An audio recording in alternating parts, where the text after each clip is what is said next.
Shalom House of Grace, selamat datang di ibadah House of Grace. Sebelum kita memulai ibadah ini, mari kita bersatu doa. Bapa, terima kasih untuk penyertaan-Mu yang sempurna. Dan sekarang kami mau memulai ibadah ini, biar kiranya kemuliaan-Mu lah dan kebesaran-Mu yang ditinggikan. Terima kasih Bapa, hanya dalam nama Tuhan Yesus Kristus, haleluya, amin.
peduli apa masalah kami ya Bapa.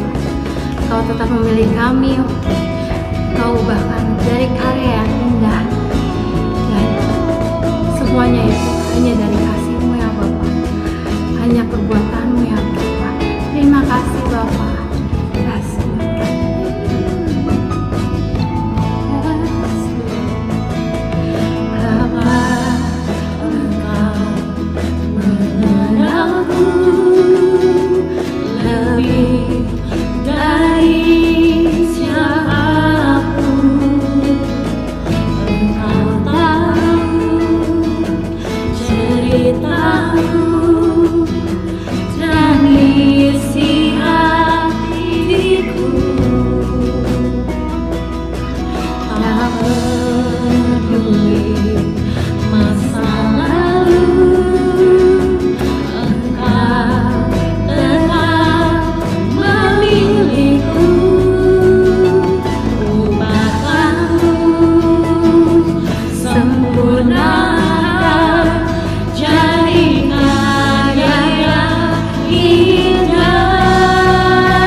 Terpujilah nama-Mu Tuhan, hanya Engkau-lah yang ditinggikan dalam setiap hidup kami Bapa.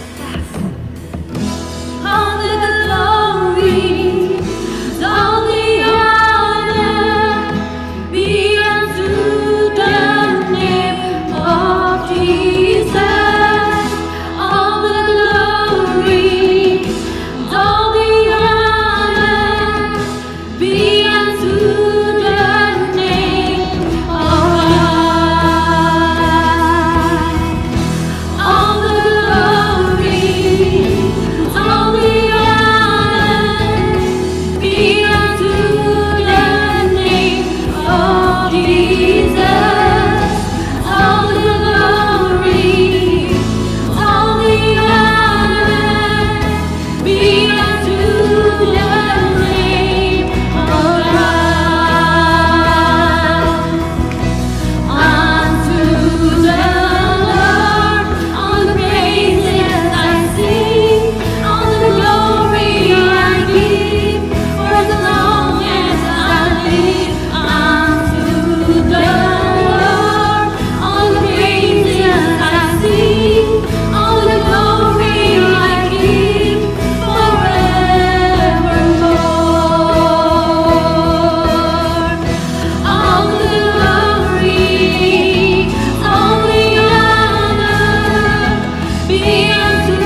Segala kemuliaan, segala pujian hanya bagi nama Tuhan kami.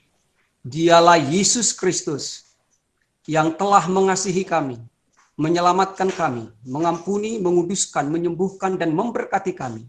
Menjadikan kami milik kepunyaannya, menjadi mempelai, dan kami sudah dibawa ke dalam kasih karunia yang berlimpah, masuk dalam ruang Maha Kudus, memiliki keintiman dengan Bapa sebagai anak-anak yang dikasihi. Terima kasih Tuhan.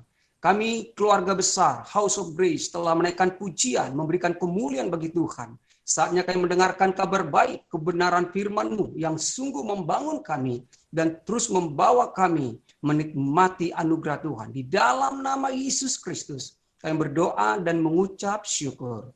Amin. Shalom semuanya. Hari ini kita akan kembali mendengarkan firman Tuhan dengan tema panggilan sorgawi dalam Kristus Yesus. Sungguh setiap kita yang telah dikasihi Tuhan, telah ditebus dengan darah yang sangat mahal, tentu ada tujuan mulia bagi saudara dan saya. Dan menikmati anugerah Tuhan itu, khususnya di bulan Oktober ini, di mana kita bersyukur untuk ulang tahun House of Grace. Maka untuk mengikuti sesuai dengan tema kita hari ini, kita akan baca dalam Filipi 3 ayat 13 sampai ayatnya yang ke-14. Saudara-saudara, aku sendiri tidak menganggap bahwa aku telah menangkapnya. Tetapi ini yang kulakukan. Aku melupakan apa yang telah di belakangku dan mengarahkan diri kepada apa yang di hadapanku. Dan berlari-lari pada tujuan untuk memperoleh hadiah, yaitu panggilan sorgawi dari Allah dalam Kristus Yesus. Paulus adalah seorang rasul yang begitu fenomenal dan sangat terkenal di dalam Alkitab kita, sehingga 2/3 dari surat kiriman dalam kitab Perjanjian Baru ditulis oleh Rasul Paulus. Sebelum pertobatannya, Paulus ini adalah bernama Saulus. Saulus adalah contoh orang yang berusaha untuk mencapai tujuan hidupnya dengan cara menganiaya orang-orang lain yang berbeda paham dengan dia. Karena dia berpikir dengan cara begitu, dia telah menjaga kemurnian agamanya sebagai orang Yahudi. Dan dia berusaha untuk membela agamanya dari orang-orang yang dianggap menyimpang. Dan pemahaman Paulus bahwa ini adalah sesuatu hal yang baik dan benar menurut pandangan keyakinan yang dimiliki sebelum dia mengalami perjumpaan dengan Yesus Kristus. Namun berikutnya, sejak mengalami perjumpaan dengan Yesus, maka hidup Paulus mengalami perubahan. Nah, ini dia. Jadi ada di sini dua masa lalu dan masa sekarang, bahkan saya tambah satu lagi, masa yang akan datang.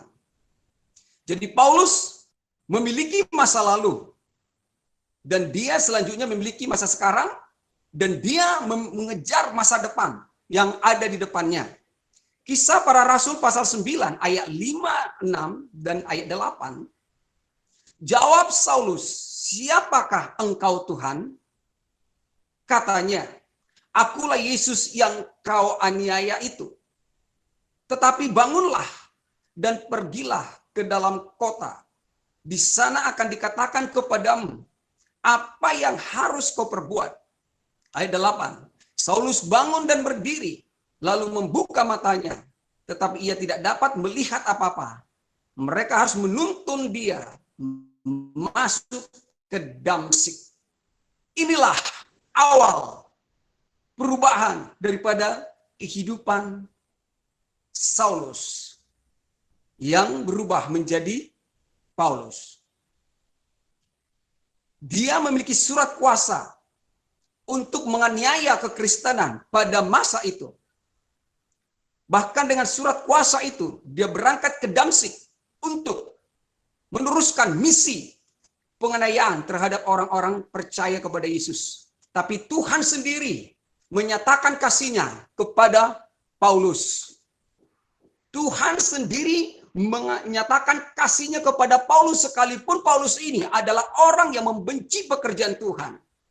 Sungguh luar biasa bahwa Tuhan mengasihi setiap orang tanpa melihat siapa dia, tanpa melihat latar belakangnya. Kasih Tuhan dinyatakan pada Paulus, dan saat itulah Paulus mengalami perubahan. Namun sebelum itu, apa yang terjadi pada Paulus? Paulus menjadi buta atau tidak dapat melihat.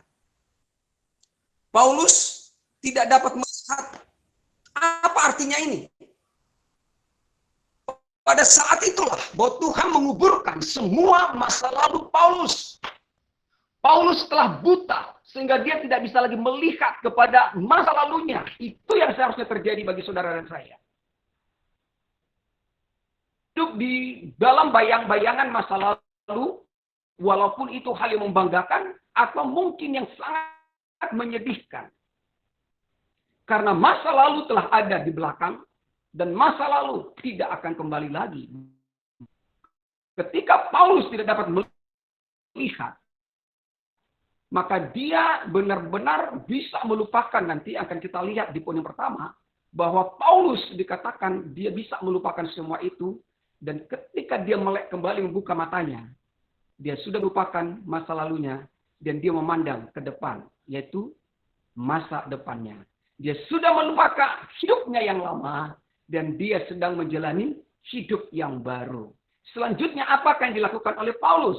Poin yang pertama, melupakan apa yang telah di belakangku. Ya.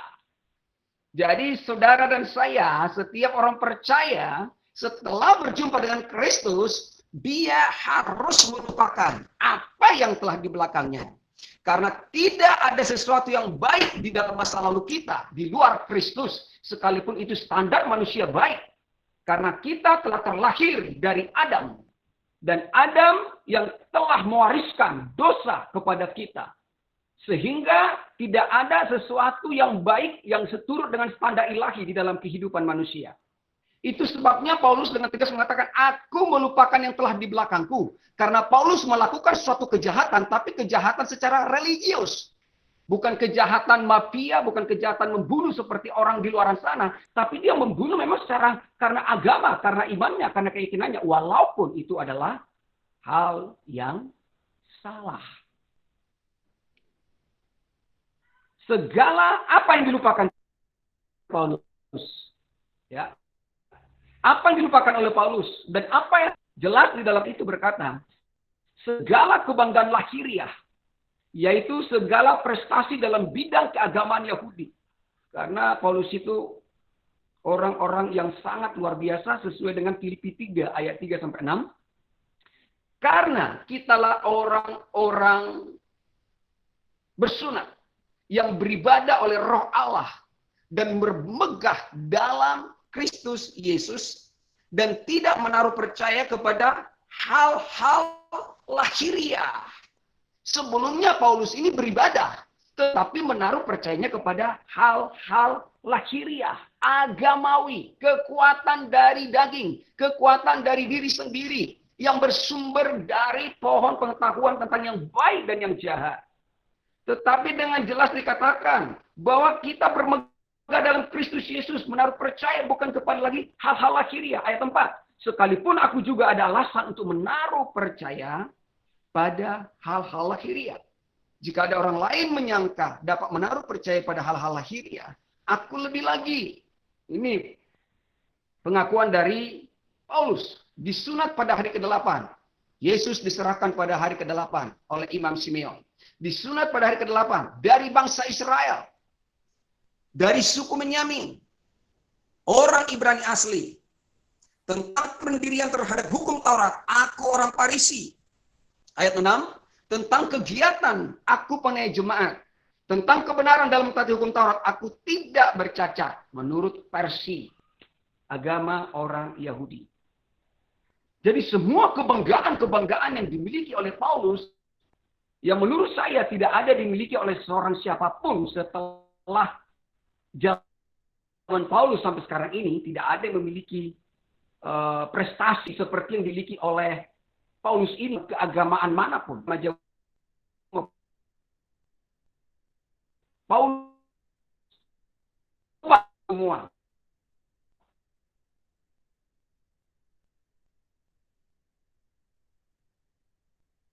Dibanggakan oleh para pemeluk agama manapun tentunya. Karena prestasi keagamaan ini sebenarnya Paulus punya peluang menjadi imam besar di kemudian hari di tengah bangsa Israel.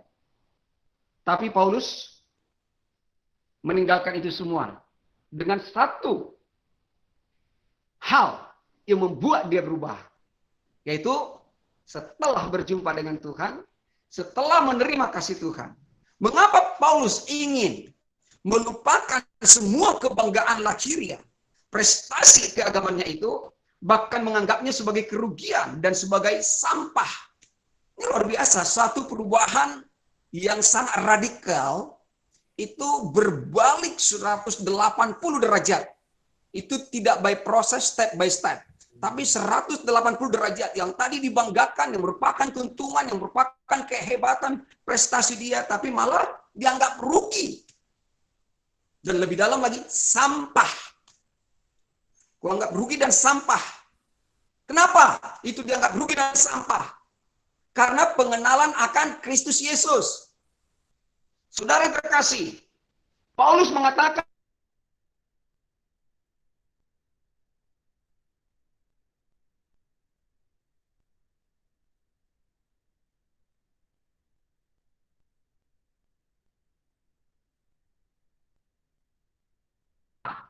tapi tahukah kita bahwa di luar sana banyak orang mengejar sampah itu?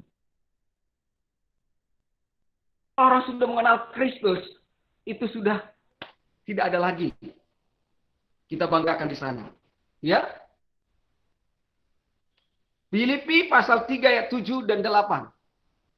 Tetapi apa yang dahulu merupakan keuntungan bagiku, sekarang kuanggap rugi karena Kristus.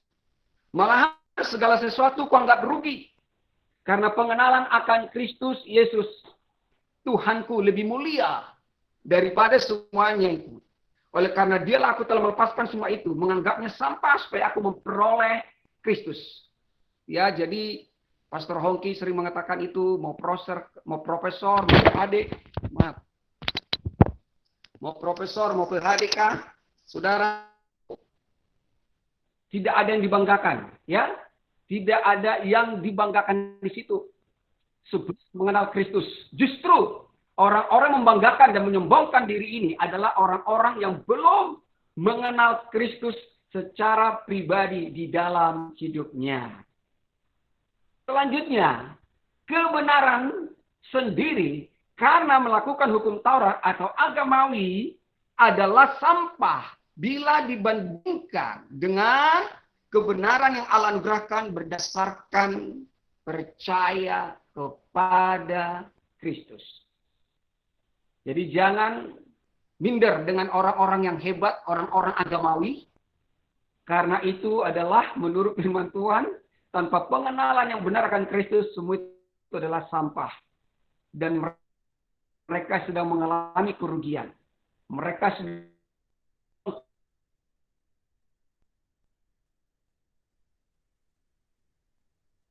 walaupun mungkin sudah terlambat. Karena hasil karya, hasil daging mereka. Dari keinginan dan usaha manusia. Dari diri sendiri. Yang digambarkan dengan kayu jerami. Tetapi Paulus mengenal kebenaran itu. Sehingga dia mata dan emas.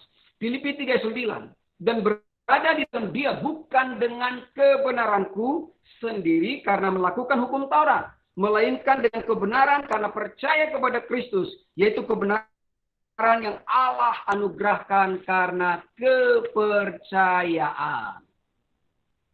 Jadi saudara sekarang berada dalam Kristus bukan karena kebenaran kita. Karena kita hilang kemuliaan Allah. Dan kesalehan manusia itu seperti kain kotor. Tidak ada yang bisa kita kembangkan satu prestasi apapun dalam hidup ini. Baik secara rohani maupun secara sekular. Kita bermegah dan bangga hanya di dalam Kristus Yesus. Jadi pastikan saudaraku bahwa kita telah melupakan semuanya itu. Itu adalah masa lalu kita. Dan kita sekarang mengarahkan diri kepada apa yang di hadapan kita. Poin yang kedua adalah mengarahkan diri kepada apa yang di hadapanku, yaitu Kristus. Jadi yang ada di hadapan saudara adalah Kristus, tidak ada yang lain. Di belakang kita adalah Adam yang pertama, Adam yang telah jatuh dalam dosa. Dan di depan kita adalah Adam yang akhir, penyelesai segala sesuatu yang telah sempurna dikerjakannya, yaitu Kristus Yesus. Jadi arahkanlah diri kita kepada Dia. Orang bukan kepada agama, bukan kepada figur, bukan kepada tokoh-tokoh yang hebat, bukan kepada doktrin, bukan kepada sebuah lembaga, tetapi kepada satu pribadi yang telah mengikat hati kita. Dialah mempelai pria surgawi kita. Kitalah mempelai wanitanya yang dibawa ke ruang maha kudusnya untuk menikmati kesempurnaan Tuhan. Mulai saat kita di dunia ini setelah percaya. Di dalam Filipi 3:10 dan 11, yang ku kehendaki ialah mengenal Dia dan kuasa kebangkitannya dan persekutuan dan penderitaan, mana aku menjadi serupa dengan Dia dalam kematiannya, supaya aku akhirnya beroleh kebangkitan dari antara orang mati. Jadi kehendak Paulus berubah. Tadinya kehendak Paulus keinginannya adalah melakukan, mengejar apa yang dianggap baik menurut pandangannya, seturut keyakinannya pada saat itu, yaitu menganiaya orang-orang percaya pada Yesus. Tapi sekarang keinginannya adalah mengenal Yesus. Kuasa kebangkitan Yesus yang telah mengalahkan maut. Ketika Yesus mati menyelesaikan semuanya, ketika dia bangkit mendeklarasikan kemenangan. Paulus mau mengenal itu. Bahkan dia mau bersekutu, memiliki hubungan intim dengan Tuhan, meski melewati penderitaan sekalipun. Ya, walaupun melewati penderitaan. Paulus, orang-orang yang mengenal Tuhan dengan benar, mengalami kuasa kebangkitan Kristus dan memiliki persekutuan dengan Tuhan, tidak akan takut menghadapi sekalipun itu ada penderitaan. Bahkan Daud sudah mengalami pewahyuan dan juga telah mengalami itu. Sehingga di dalam Mazmur mengatakan, sekalipun aku berjalan di dalam lembah kekelaman, aku tidak takut bahaya. Gada dan tongkatmu itulah yang menghiburkan aku. Jadi katakan Mazmur 23, kebajikan dan kemurahan akan ikut aku seumur hidupku, dan aku akan tinggal di rumah Tuhan sepanjang masa. Jadi saudara saya dibawa Tuhan untuk tinggal di dalam Dia di dalam kita, ya. Yang ku kehendaki adalah mengenal Dia dan kuasa kebangkitannya dan persekutuan dalam penderitaannya, di mana aku menjadi serupa dengan Dia dalam kematiannya, supaya aku hidup kebangkitan dari antara orang-orang mati. Jadi kita sudah mati bersama Kristus, bangkit bersama Kristus, mengarahkan diri. Ini berarti Paulus berusaha untuk fokus. Saya ulangi, fokus kepada satu. Orang yang mendua hati seperti gelombang air, seperti gelombang laut yang diombang-ambingkan kian kemari dan tidak mendapat sesuatu. Kita tidak mau mix lagi, mengikuti agamawi, ajaran-ajaran hukum Taurat. Lalu kita juga mengikuti tentang kabar baik, tentang kasih Bapa, adalah dua hal yang tidak bisa dicampur. Anggur baru tidak bisa dimasukkan di dalam kantong yang lama. Kita sudah menerima anggur yang baru dan memiliki juga kantong yang baru. Itulah kasih Tuhan yang telah tinggal di dalam kita. Jadi mengarahkan diri ini berarti Paulus berusaha untuk fokus. Tidak mau dipusingkan dengan segala hal lain. Kecuali satu goal. satu tujuan, satu sasaran, panggilan hidupnya. Semua kita punya panggilan. Semua kita sudah dipanggil Tuhan. Banyak orang yang terpanggil tapi sedikit yang terpilih. Artinya, siapakah yang terpilih? Orang yang meresponi panggilan tersebut. Bukan Tuhan memilih si A dipanggil, si B tidak. Si C dipanggil, si D tidak. Tapi semua dipanggil. Namun, siapakah yang meresponi panggilan itu? Ini yang dialami oleh Paulus. Ini juga yang saudara dan saya alami. Ketika kita meresponi panggilan itu, maka kita dibawa kepada satu tujuan. Dan bukan tujuan kita lagi. Tapi tujuan Kristus.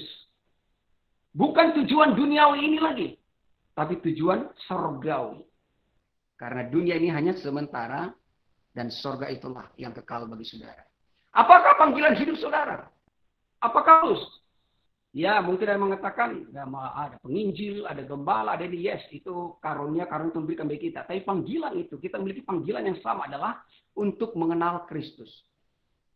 Ya, karena semua pelayanan-pelayanan yang dikerjakan tanpa mengenal Kristus, hasilnya itu tidak akan pernah maksimal dan sesuai dengan sasaran. Panggilan hidup kita adalah mengenal Kristus, kuasa kebangkitannya, dan persekutuan dalam penderitaannya. Ya, masa-masa sulit yang sedang terjadi hari-hari ini, kita bisa melewati. Bukan dengan kekuatan kita. Karena Tuhan tidak pernah meninggalkan kita. Dia selalu pegang kita, bahkan dalam masa-masa di saat semuanya suram. Dia adalah terang yang menerangi jalan-jalan kita. Selanjutnya, Yesus pernah bertanya kepada murid-muridnya. Ya, ini tentang mengenal Tuhan ya. Ini udah murid-murid. Tuhan yang memilih mereka udah bersama-sama dengan murid-murid ini. Kurang lebih 3,5 tahun ya. Yesus bertanya kepada murid-muridnya, menurut kata orang siapakah aku ini? Lalu mereka menjawab. Ada yang mengatakan kau adalah Nabi Elia, ada yang mengatakan kau Yohanes Pembaptis, ada yang mengatakan kau Jeremia, dan ada yang mengatakan kau Nabi yang akan datang. Semua jawaban itu berdasarkan Alkitab. Semua jawaban itu ada di firman Tuhan. Tetapi tidak ada satupun jawaban yang benar. Kadang-kadang inilah dalil dilakukan oleh orang Islam. Gak apa-apa. Yang penting saya ibadah mendengarkan firman Tuhan. Sepanjang itu firman Tuhan. Yes, firman Tuhan yang bagaimana? Dan bagaimana kewahyuan yang diberikan lewat firman Tuhan tersebut? Apakah benar Yesus adalah Yohanes Pembaptis, Elia, Nabi Jeremia? Sehingga Yesus harus bertanya kepada murid-murid. Saya yakin bahwa tujuan utama daripada Yesus adalah untuk meyakinkan murid-murid ini supaya murid-murid itu mengenal Dia. Lalu selanjutnya, tetapi kemudian dia bertanya, menurutmu siapakah aku ini? Nah ini, menurutmu. Coba kalau kita ada di dalam posisi itu. Ya, menurutmu siapakah aku ini? Itu dalam Injil ya, saya nggak paparkan, tapi kita udah tahu. Petrus yang menjawab, engkau adalah Mesias, anak Allah yang hidup. Lalu Yesus berkata, berbahagia engkau Simon Petrus, karena bukan manusia yang mengatakan melainkan Bapakku yang di surga. Artinya, tidak cukup hanya mendengarkan khotbah, tidak cukup hanya pergi beribadah, tapi kita harus mengalami langsung kewahyuan dari Tuhan, itulah membuat kita mengenal Dia. Sama seperti yang dialami oleh Petrus. Demikian juga dengan kita. Jadi Tuhan ingin kita mengalami pertumbuhan dalam mengenal Tuhan lebih dan lebih dan lebih lagi dari waktu ke waktu.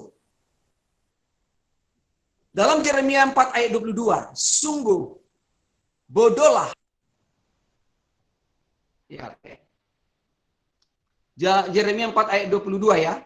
Sungguh bodohlah. Maaf, Yeremia 9:24 benar. Tetapi siapa yang mau bermegah, baiklah bermegah karena yang berikut. Bahwa ia memahami dan mengenal aku. Bahwa akulah Tuhan yang menunjukkan kasih setia, keadilan di bumi. Sungguh semuanya itu kusukai. Demikianlah firman Tuhan. Jadi Paulus sudah tahu ya, dia dulunya bermegah dengan segala prestasi agamawi dia. Tapi sekarang dia mengenal kebenaran itu seperti yang dikatakan oleh kitab Nabi Jeremia. Barang siapa yang bermegah, Baiklah bermegah karena yang berikut, bahwa ia memahami dan mengenal aku, bahwa akulah Tuhan menunjukkan kasih setia. Jadi yang mengenal Tuhan itu adalah bahwa Tuhan itu adalah kasih. Dan selalu menunjukkan kasih setianya. Jadi kasihnya itu tidak terbatas, tapi diikuti dengan kesetiaan yang berlaku sampai selama-lamanya. Sampai ada firman Tuhan mengatakan, sekalipun kita tidak setia, namun dia tetap setia. Ya, jadi itulah Tuhan kita. Itulah orang yang mengenal Tuhan, bahwa Tuhan mengasihi saya. Tuhan melanjutkan kasih setianya kepada saya. Tak peduli keadaan saya seperti apa, tapi oleh kasihnya dia akan mengangkat saya, dia akan membawa saya, dia akan memulihkan saya, dia akan terus membawa saya di dalam kekudusan dan kemuliaan dan kebenarannya. Baik, tanpa mengenal Tuhan umat akan binasa, ya. Tanpa mengenal Tuhan umat akan binasa. Yeremia 4 ayat 22, sungguh bodohlah umatku itu, mereka tidak mengenal aku, mereka adalah anak-anak tolol dan tidak mempunyai pengertian. Mereka pintar untuk berbuat jahat, tetapi untuk berbuat baik mereka tidak tahu. Ini begitu keras ini teguran Tuhan, ya. Bodoh umatku kan ya berarti sudah, kalau dalam sekarang udah lahir baru, namanya juga umatnya, milik kepunyanya. Tapi bodoh karena masih dibelenggu oleh masa lalu, oleh agamawi, oleh ajaran-ajaran yang belum mengalami pengenalan dengan Kristus. Mereka masih sebatas di pelataran. Sementara kudus sampai ke ruang Maha Kudus dan disuruh saudara, diamlah di sana, jangan keluar masuk. Saudara, saya tinggal di rumah kudus, sudah selesai. Nggak ada lagi yang kita lihat di sana. Kita hanya melihat kemuliaan Tuhan, glory. Kemuliaan Tuhan, nggak ada yang lain, saudara. Tidak ada lagi syirik. Caranya, untuk apa kita mengenal Tuhan, saudara? Supaya bebas dari ajaran-ajaran agamawi. Supaya bebas dari paradigma yang lama. Supaya kita boleh fokus kepada Tuhan. Supaya menjadi serupa dengan Dia. Supaya menjadi mengalami Kristus dan lebih lagi dalam hidup kita. Itu, saudara. Jadi kita harus mengenal. Orang yang sudah mengenal Tuhan tidak akan berpaling dari Tuhan. Orang yang belum mengenal Tuhan, hanya dia gampang diombang-ambingkan oleh rupa-rupa pengajaran. Tapi orang yang sudah mengenal Kristus, dia akan berdiri teguh, tidak akan bisa dipengaruhi.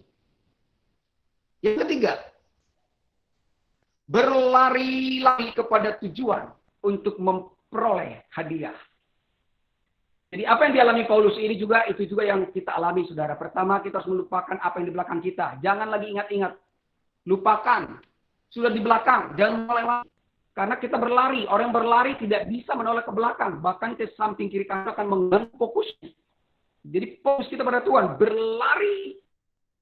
Kita di hadapan kita. Setelah kita meninggalkan, melupakan, arahkan diri kepada Kristus.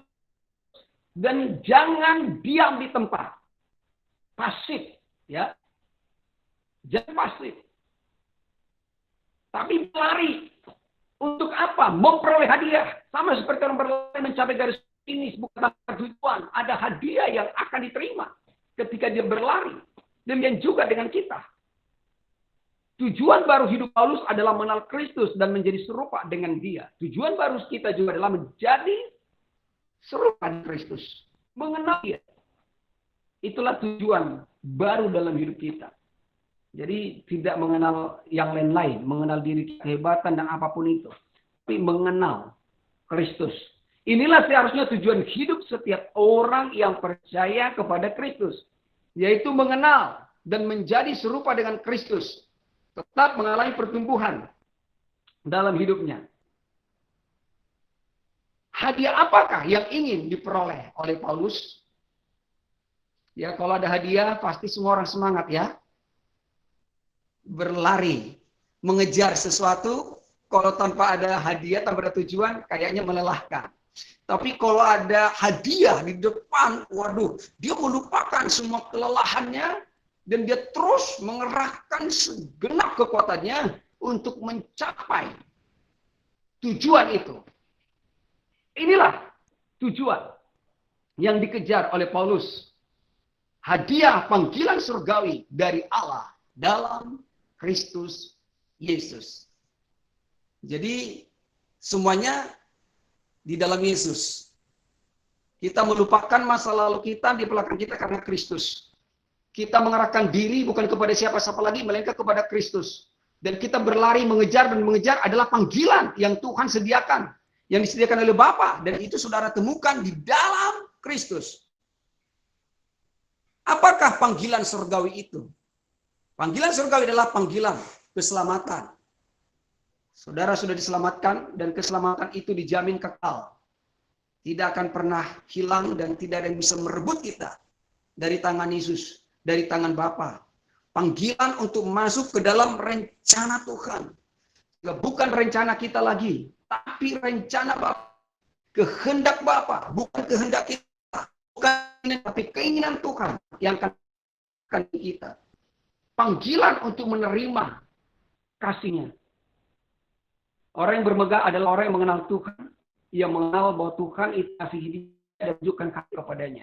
Jadi saudara, nikmati kasih Tuhan. Tinggal di dalam kasih-Nya. Dan hidup di dalam kasih-Nya. Inilah panggilan surgawi. Bukan panggilan yang A, B, C, D.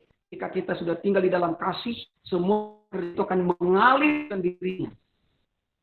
Dengan sukacita kita akan melakukan itu. Sebelum itu semua adalah beban berat. Susah dilakukan. Dan orang akan menuntut dengan apa lakukan. Bahkan pernah mengalami dan bertanya kepada Yesus. Tuhan, kami sudah meninggalkan sesuatu untuk Engkau. Apakah upah kami? Upah. Petrus belum mengalami kasih Tuhan yang lebih lagi. Dia masih berpikir dia adalah seorang hamba, seorang upah. Ya ketika mengerjakan harus mendapatkan upah bagi dia. Saudara dan saya mengerjakan segala sesuatu bukan untuk mendapatkan itu. Tapi ketika kita sudah mengalami kasih, maka dengan sendirinya pekerjaan-pekerjaan dan kita melakukan dengan karena bukan dengan kekuatan kita, melainkan dengan kekuatan Tuhan. Dan ada satu tujuan mulia yang sedang menanti kita. Dan inilah yang harus diselesaikan. Seperti selanjutnya, lari mengejar panggilan seperti ini. Siapakah yang berlari panggilan itu? Banyak orang Kristen melarikan diri. Ya. Tuhan. Kain juga lari dari Tuhan. Udah Tuhan tunjukkan kasih-Nya. Mengapa kamu tidak berseri-seri kalau kau berbuat baik? Di hati dosa sudah mengintip depan kita, kau harus berkuasa atasnya. Kalaupun ada dosa, Tuhan harus bilang kau harus berkuasa atasnya. Tapi malah Kain lari dari Tuhan ketika dihadiri Tuhan, dinyatakan kasih kepada dia.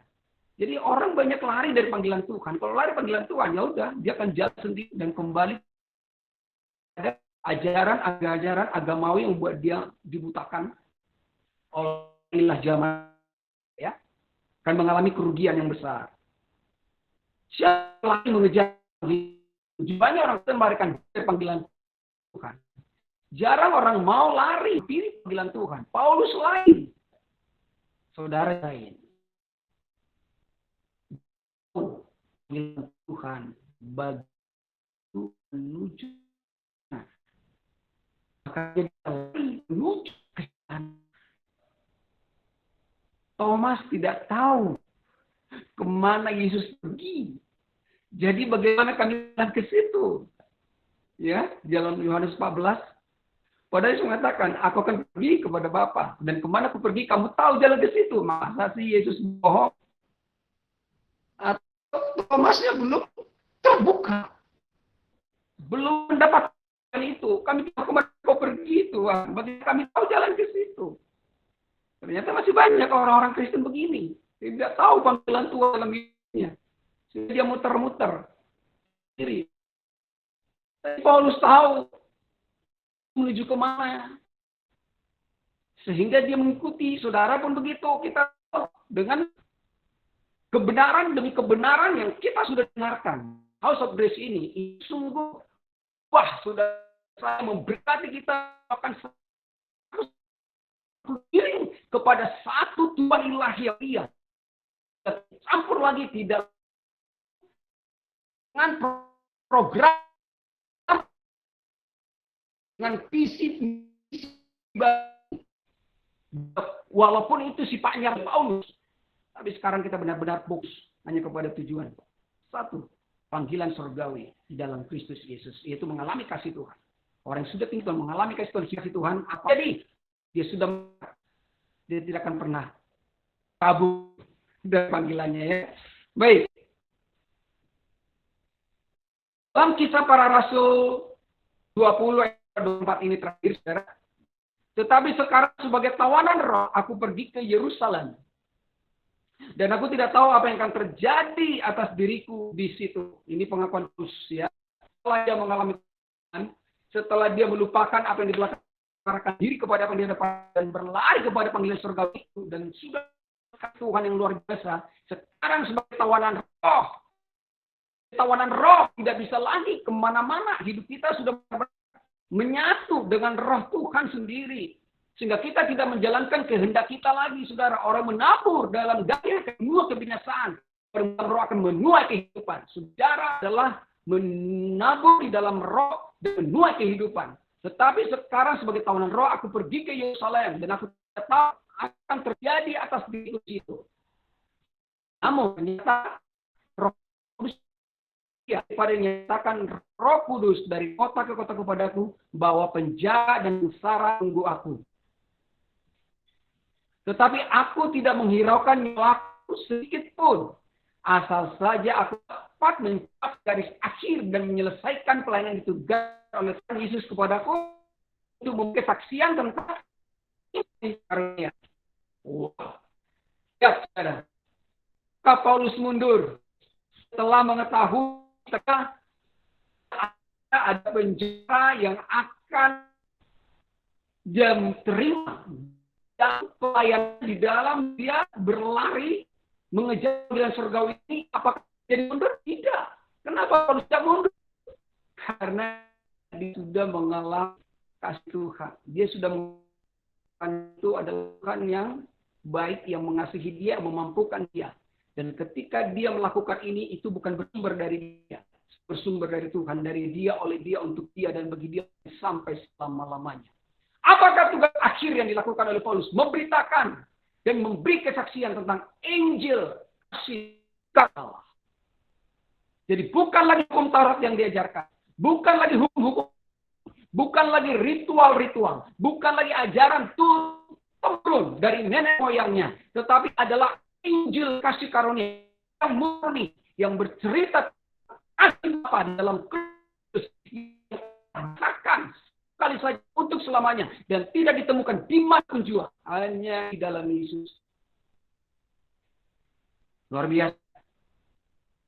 Akhir saudara, memperoleh hadiah panggilan surgawi dari Allah dalam Kristus Yesus berarti adalah saudara dan saya akan memperoleh, karena Paulus ini memberi bagi kita.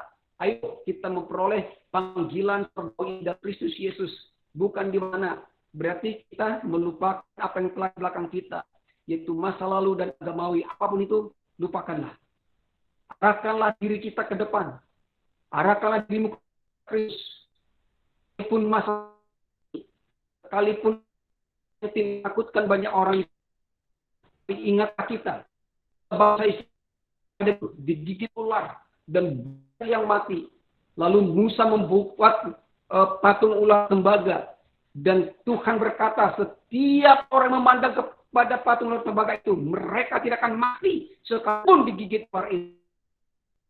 Saudara, ketika kita fokus kepada Kristus, fokus pada Kristus, dan sekeliling kita, saudara dan saya akan diproteksi, akan terlindung di dalam Kristus Yesus. Sekalipun 10 rebah di kirimu, 10 rebah di kananmu, kamu tidak mendapat cekal. Kita tidak mencobai Tuhan, tapi kita sedang fokus kepada Tuhan. Bahwa Tuhan mengasihi kita. Di dalam kasih ada ketertiban. Tidak hidup sembarangan tentunya. Ya. Dan Apalagi kita melupakan di belakang kita, merahkan diri pada Kristus dan berlarilah kepada tujuan ilahi itu. Jangan lari meninggalkannya, tapi berlarilah kepada Kristus. Karena dia mengajak, mari kepada berat dan lesu, aku memberikan kelegaan kepadamu. Kemudian kita harus menyelesaikan garis akhir ini. Seperti Paulus telah menyelesaikan. Aku mencapai garis akhir. Memberi kesaksian tentang Injil kasih karunia. Menyelesaikan tugas kita. Memberitakan Injil kasih karunia. Hanya satu berita kita. Injil Kristus. Tidak ada yang lain. Kasih Bapa. Tidak ada yang lain. Tuhan Yesus memberkati kita. Perlahan yang dialami oleh Paulus, saudara dan saya juga dibangkitkan. Kita benar-benar fokus kepada Kristus. Mengalami kasih Tuhan yang sempurna. Dan saudara, di dalam panggilan surgawi artinya, kita sudah menyatu dengan dia. Menyatu dengan mempelai pria surga, mempelai wanitanya. Dan kita sudah tinggal Maha Kudus. Dipengaruhi oleh hiruk pikuk ajaran-ajaran dunia ini lagi. Tapi kita benar-benar sudah tinggal bersama dengan dia. Yesus memberkati, kita berdoa. Kami bersyukur Tuhan untuk anugerah-Mu yang sangat besar bagi kami. Engkau Tuhan sudah menunjukkan kasih-Mu kepada kami. Dan setiap pribadi kami boleh mengalami wahyuan tentang sehingga kami mengenal Engkau dengan benar. Semua kebanggaan dan kegagalan di masa lalu kami itu telah berada di belakang, kami melupakan. Sekarang kami menyerahkan diri kepada apa yang di hadapan kami. Hanya satu, tidak ada yang lain. Yesus yang telah mempersona hati kami, yang telah memikat hati kami, yang telah memiliki kami. Dan kami terus berlari dan berlari. Bahwa ada tugas mulia yang Tuhan percayakan untuk boleh kami lakukan. Memberi kesaksian tentang Injil kasih karunia Allah. Bahwa Tuhan itu adalah kasih dan tidak memandang bulu. Setiap orang dikasihi dengan latar belakang apapun. Ketika kami sudah tinggal di dalam kasih-Mu, dalam kasih-Mu, maka tidak ada lagi yang menakutkan kami. Kami larilah kepada yang lain. Seperti Petrus mengatakan, kepada kami pergi Tuhan, sebab perkataan-Mu adalah perkataan hidup. Hanya Engkaulah tujuan hidup kami. Kami telah masuk dalam panggilan surgawi.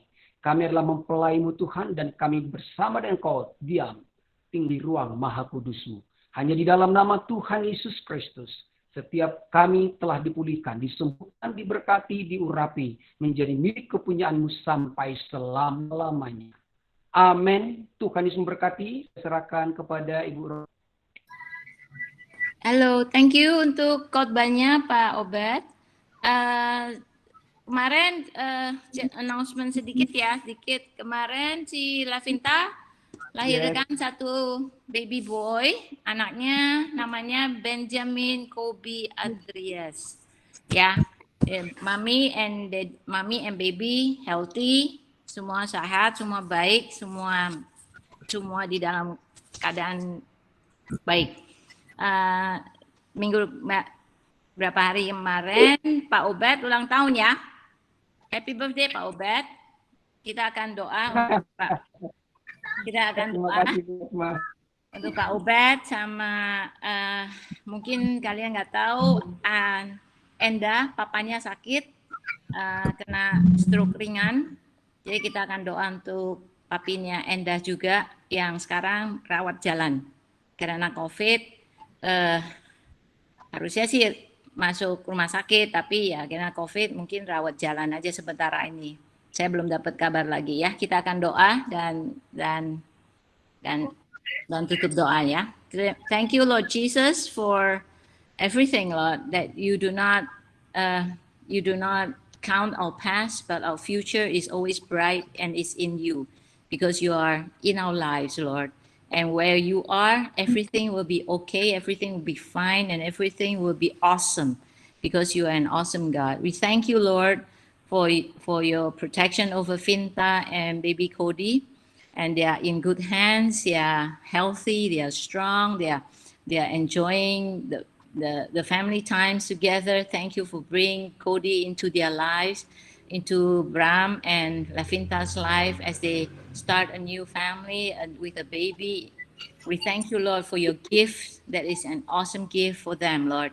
We so thank you, Lord, for Obed, Pa Obed, who celebrated his birthday a few days back. We thank you, Lord, that you have always been with him, that you have kept him, you have provided, you have blessed him, you have guided him all his life.